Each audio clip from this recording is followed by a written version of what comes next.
1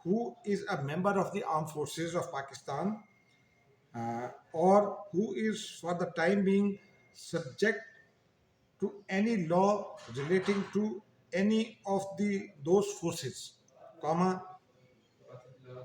in respect of his terms and conditions of service, in respect of any matter raising out of his service, or in respect of any action taken in relation to him as a member of the armed forces of Pakistan or as a person subject to such law.